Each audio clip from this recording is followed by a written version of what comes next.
दोस्तों, क्या आपको पता है कि बिना सीमेंट के ताजमहल कैसे बनाया गया?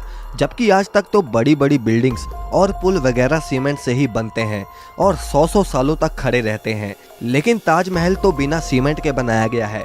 तो फिर कैसे वो करीब 350 सालों से इतनी मजबूती से खड़ा है? फिर चाहे कितना ही बड़ा भूचाल आ जाए, चाहे कोई भी नेचुरल डिजास्टर हो जाए, ताजमहल वहीं का वहीं खड़ा है। आखिर कैसे? और क्या आपको पता है कि उस समय ताजमहल कितने रुपयों में बनाया गया होगा? क्यों ताजमहल को यमुना नदी के किनारे बनाया गया? और साथ ही में आप ये भी जानोगे कि क्यों ताजमहल में आज तक लाइट्स नहीं लगाई गई। बस आप वीडियो के लास्ट तक हमारे साथ बने रहिए और नए यूज़र इस चैनल को सब्सक्राइब जरूर कर लेना। तो चलिए वीडियो को शुरू करते हैं। दोस्तों, हर साल लाखों की संख्या में लोग इस अजूबे को देखने आते हैं। आपको इसकी हिस्ट्री का तो पता ही होगा कि कैसे शाहजहां ने अपनी बेगम मुमताज के लिए इतना बड़ा मोनूमेंट खड़ा कर डाला। उन्होंने अपने प्यार को मुमताज की मौत के बाद एक्सप्रेस किया था। लेकिन दोस्तों, ये बिना सीमेंट के आखिर इतना बड़ा मोनूमेंट खड़ा कैसे हो गया? जबकि सीमेंट का आविष्कार 1824 में एस्परिन नाम के एक इंटेलिजेंट इंसान ने किया था, जो कि इंग्लैंड में रहते थे, और इन्होंने ही दुनिया का सबसे पहला सीमेंट का कंपनी बनाया, जिसका नाम था पोर्टलैंड सीमेंट। और ताजमहल का कंस्ट्रक्शन 1631 में शुरू हुआ और 1648 में जाकर ख़त्म हुआ, लेकिन बिना सीमेंट के ही ये खड़ा हो चुका था, जिसे आज तक एक भी खरोच नहीं आई। दरअसल सीमेंट के इन्वेंशन से पहले आर्किटेक्ट एक खास तरह के पेस्ट का इस्तेमाल करते थे, जिसमें बहुत अजीब अजीब चीज़ें होती थी। और अगर ताजमहल की कंस्ट्रक्शन की बात करें तो इसमें बहुत सारे सेमी प्रीशियस स्टोन्स जैसे कि अकीक, येमेनाइट, फिरोज़ा, लजवाड, मूंगा, सुलेमानी, लहसानिया, तमरा, ये सब पत्थर यूज़ होते थे, जो कि बहुत ही रेयर स्टोन्स थे। और ये उस समय Russia, Rajasthan, Uzbekistan, Iran, Israel, इन सब तरह के दुनिया भर के अलग अलग देशों से मंगाए गए थे। इसमें कुछ अल्ट्रा रेयर स्टोन्स भी यूज़ हुए थे, जैसे कि तिलाई, पाई-जहार, अजूबा, नखोड़, जो कि इतने रेयर हैं कि पता नहीं शाहजहां ने इन्हें कैसे अरेंज किया होगा। लेकिन जो भी उन्होंने किया वो तो एक काबिलिय तारीफ़ है।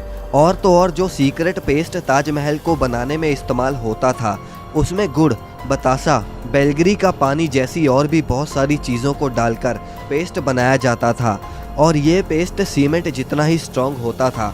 दोस्तों, जहां बुर्ज खलीफा की नींव बड़े बड़े स्टील के पाइप से रखी गई, वहीं ताजमहल की नींव लकड़ियों से रखी गई थी। अब आप कहीं ये तो नहीं सोच रहे कि भला लकड़ी की नींव 370 साल से कैसे चल रही है? दरअसल इसमें सबसे बड़ा रोल यमुना नदी का है। यमुना सिर्फ ताजमहल को अच्छा व्यू ही नहीं देती, बल्कि अगर यमुना नदी ना रहे तो ताजमहल गिर भी सकता है। इसमें होता यह है कि पहले के इंटेलिजेंट लोगों ने इसमें ऐसी लकड़ी का इस्तेमाल किया जिसमें चाहे जितना भी पानी लगता रहे, वो लकड़ियाँ और भी स्ट्रॉन्ग होती चली जाएंगी, वरना बाकी लकड़ियाँ नमी की वजह से ख़राब हो जाती हैं। और यही वजह है कि ताजमहल के खड़ा रहने में यमुना नदी का बहुत बड़ा हाथ है। और अगर यमुना नदी सूख गई तो ताजमहल भी उसके बिना खड़ा नहीं रह पाएगा। अब दोस्तों, आपने देखा होगा कि ताजमहल के आसपास के चारों मीनार एक दूसरे से परपेंडिकुलर खड़े नहीं हैं। मतलब ये कि वो स्ट्रेट नहीं खड़े हैं, और ऐसा भी जानबूझकर किया गया था।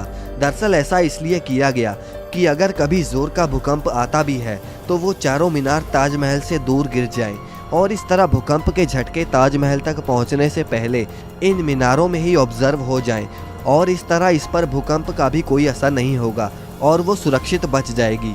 अब दोस्तों, बात करते हैं कि ताजमहल को आखिर उस समय बनाने में कितना खर्चा आया होगा। आप जानते हैं कि उस समय 1 रुपए की कीमत भी बहुत ज़्यादा होती थी, और अगर इन्फ्लेशन के हिसाब से देखें तो आज ताजमहल की कॉस्ट आती है अप्रॉक्स 1 से लेकर 2 बिलियन डॉलर्स, यानी करीब 8,000 करोड़ से लेकर 10,000 करोड़ तक इस मोनूमेंट को बनाने में खर्चा हुआ है।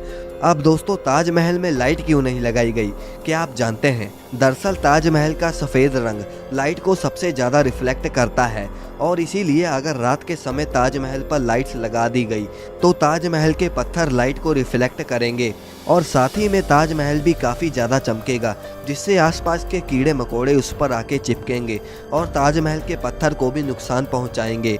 और यही वजह है कि आज तक ताजमहल पर लाइट्स नहीं लगी। दोस्तों, वीडियो अगर पसंद आए तो इसे लाइक करके चैनल को सब्सक्राइब करना ना भूलें।